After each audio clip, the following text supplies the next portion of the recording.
Well, there have been plenty of surprises thrown at us this tournament. And here in Mumbai, we've got yet another one. All the hopes for a 180, 190, 200 plus total have all been dashed. And here we are discussing it in the halfway stage on Cricbuzz Live, brought to you in association with our fantasy partner, My 11th Circle. Well, it was very important to have a fantasy partner because for all of you who listen to our smart picks for our My 11th Circle team, you would know we talked about Jaydev Unadkat, and he's the one who did the maximum damage for the opposition, in this case the Delhi Capitals, to finish off with 147 for 8, which in isolation doesn't look like the worst total. It sort of runs on the board, but you've got to imagine Dew, you've got to imagine Mumbai, the kind of totals you expect, and of course the lineup that the Royals have at their disposal. But let's analyze the innings. I've got Shaun Pollock and Michael Vaughan with me.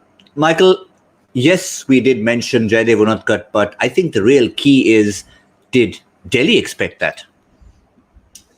No, I mean, I think we spoke pre-match about Kumar Sangakkara would have to maximise what he has in this team and maybe do a few things outside of the box. Well, I think tonight they surprised Delhi with those slower balls, those cutters. The left armers were terrific. Obviously, when you get a couple of early wickets in that power play, it gives you a lift.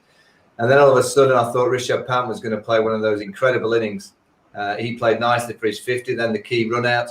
But I just thought Rajasthan in the field were excellent. I thought the tactics were spot on.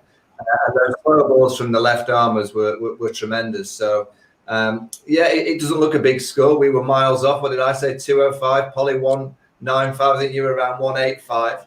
But you never know. I mean, I don't think it's the same kind of wicket. I mean, Polly knows more about the Wankhede than me, but it just looks like it may be a softer wicket that just is grabbing a bit more in the surface. So we'll have to wait and see whether it's a half decent score, but you would fancy Rajasthan to chase this down. You certainly would. I'll come to Shaun in a bit, but I want to stay with you, Michael, because you mentioned about the improved performance from Rajasthan. And after that heartbreaking loss they had the other night, I mean, Sanju Samson batted beautifully, but at the end of the day, they went home with no points, and they would have had a few things to say. And one area they had to improve was their fielding. And it was very, very evident in terms of the way they threw themselves. Two excellent runouts, David Miller and Riyan Parag. Yeah, they were fantastic. And also the catching, there was 2 or 3 catches that were made to look very easy. A couple over the shoulders, which are always the most difficult catches. Key ones as well. So, yeah, excellent in the field. Sanju Samson used 6 bowlers, 8 the other day. So I think that's almost like a sign that a team's doing well when a captain can control his bowlers that little bit better. They should win. I mean, you start worrying when you lose the first 2 games. So it's not the must-win stage yet for Rajasthan, but you wouldn't want to be have played 2 games and lost 2, and particularly when you're chasing a score that looks quite a bit below par on this venue. So they'll fancy the chances, but so will Delhi. If they get a couple of early wickets, they'll go aggressive. I'm sure they'll take a leaf out of Rajasthan's book and bowl plenty of cutters and slower balls. Be interested to see how they go about the chase. Yeah, Shaun, team selection, execution, fielding, catching, runouts, so many things going right. But since we briefly mentioned the fielding, I mean, something like Sanju Samson catch, and that too off someone like Shikhar Dhawan, it really started things off. It set the marker. Yeah, I always believe that as a fielding unit, you're part of the attack. And, it can be a brilliant run out. It can be a brilliant catch. It just can turn a game on the head. And sometimes the bowlers are really searching for something and they might create a half opportunity. So if you can manage to nab that. And Shikhar's been a fantastic touch. I mean, they had a big score at the top of the order. I think the surface was a little bit different to what we maybe would have thought. Just going back to reference points, sometimes in the past when you've been there in Mumbai, you walk onto the pitch and you get one of your players just to walk across it, and it can feel a little bit tacky, a little bit sticky, and I think that's the case in point today. The big adjustment's going to have to be for Delhi is that in many ways they've got some high-speed bowlers. The Rajasthan team almost had that perfect pace with the perfect variation, so we would maybe have gone to someone like a Pollard to try and mix things up, whereas I think they're really good in having the fizz and that cut, and the pace that they bowl means that the variations that come out aren't that quick. Kakisa Rabada's cutter, for example, will probably come on a little bit better. So they've got their work cut out for them. I think a person who will play a part is Ashwin. If it is a little bit tacky and is a tall man with the experience that he has in the variations, I think he could be the one they could turn to earlier rather than later. But I wouldn't see them having much trouble, particularly knowing that they only have to go at a certain rate to chase us down. But I think those numbers that we just saw, as Shaun was trying to illustrate his point, Michael, it makes a lot of sense, because it's not just that we're talking about a side that's been bundled out or blown away. It sometimes happens. But in this case, look at the pace of the dismissals. Ajinkya Rahane particularly, the ball just didn't come. He waited and waited and waited and just bunted it down for a cotton ball. Yeah, and also Stoinis, to see an Australian get absolutely bamboozled always makes me chuckle a little bit. No, he's skillful. You know, it's all right saying bowl slow balls and bowl cutters, but you've got to bowl them at the same arm speed to delude the batsman, and that's exactly what they've done. And then also getting that dip. I don't know how they do that. I know they've got, particularly the Fizz has got kind of double jointed wrist that kind of gets that overspin and that dip, but it's such a difficult ball to face as a batsman.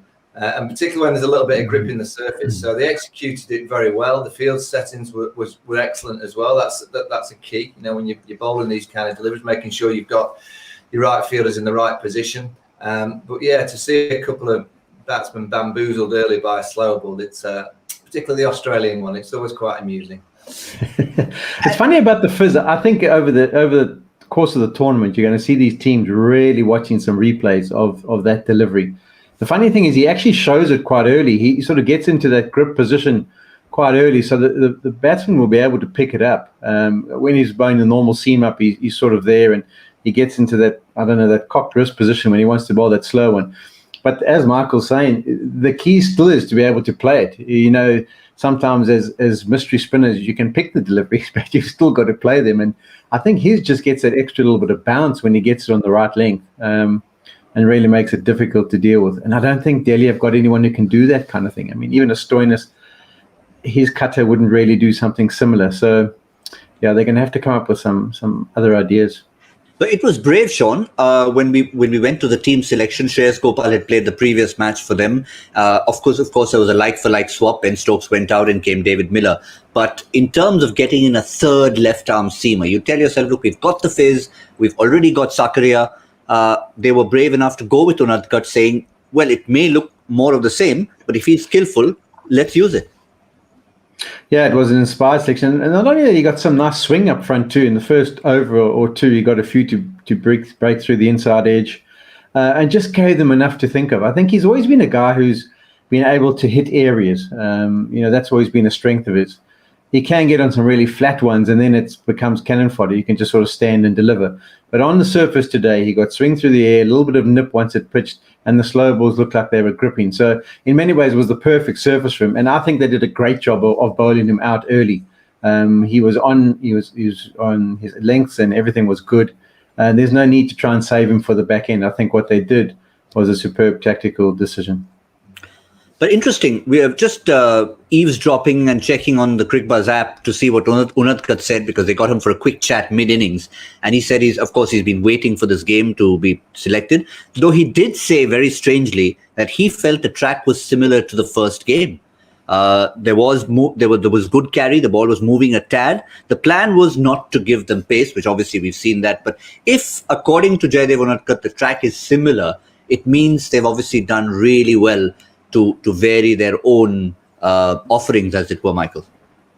Yeah, absolutely. And we'll see in about half an hour's time when they get out there for a bat and they've played probably 4 or 5 overs, because if Butler comes out and strikes, this could be game over quite quickly in the power play. But they assess, I think, what Polly said earlier about the fact the teams will see the Fizz, they'll go and get the video analysis and try and work something out in his action. I think that the homework that Rajasthan did on Delhi tonight, in terms of taking pace off, they've studied the likes of Prithvi Shaw, Shikhar Dhawan, they like pace on. Ajinkya Rahane is a deflector. So what did they do? They didn't give them any pace to deflect.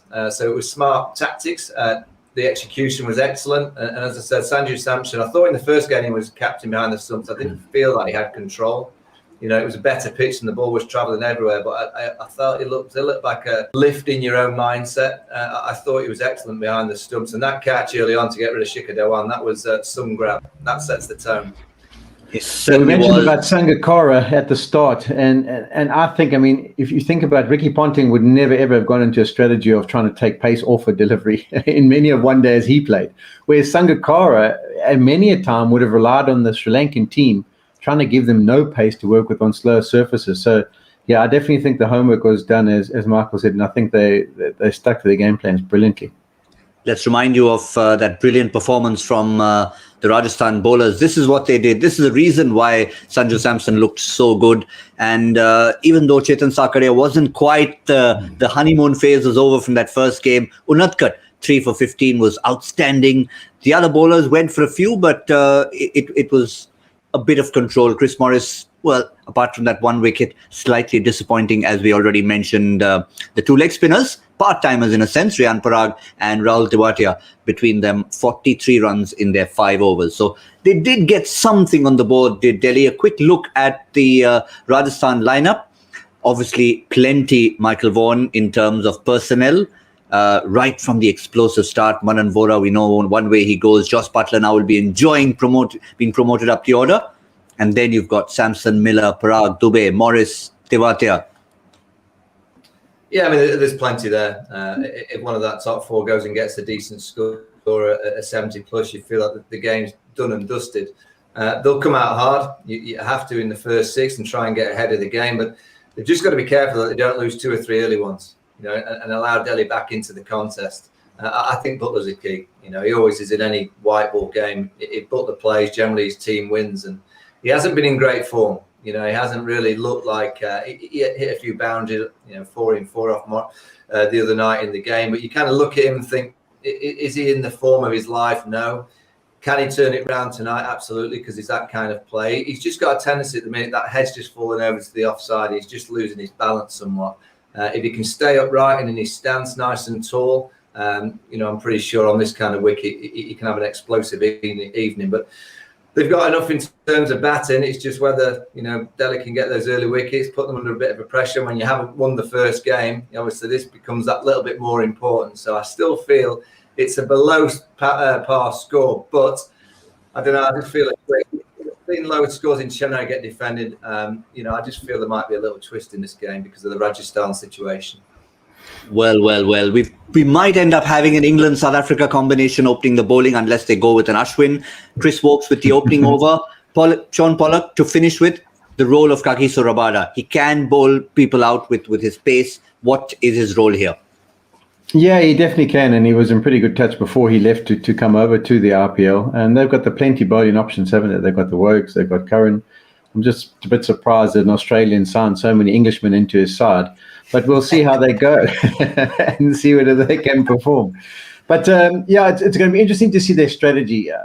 Curran, for me, on what we've seen so far, would probably be the most effective because he can bowl similar to what we've seen be really work effectively on the surface.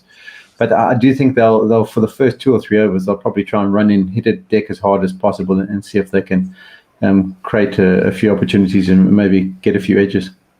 Yes, for now, it's an all-English battle out there in the middle. Chris Woakes to Jos Buttler. Should be some fun and games. We'll see you in the 10th over on Cricbuzz Combox. Before we go, gentlemen, 5 seconds each. A 6-over score since we were so horribly wrong on our predictions there. Power play score for the Chasing Royals. Michael Vaughan. 47. 47. I'm going to go a little more conservative. Oh, you can go 50. That's fine. I was going 39. I'll go 53. 53 for me. 47, 53, 39. Let's see where they get. All in all, they'd love to be at 53. So I've gone low on both occasions. Just how low we need to go, we'll have to find out. Don't stoop so low, people. Cricbuzz Combox in the 10th over. We shall see you then. It should be exciting, even though it seems at the moment that the men in pink should be favourites. This has been Cricbuzz Live, brought to you in association with our fantasy partners, My 11 Circle.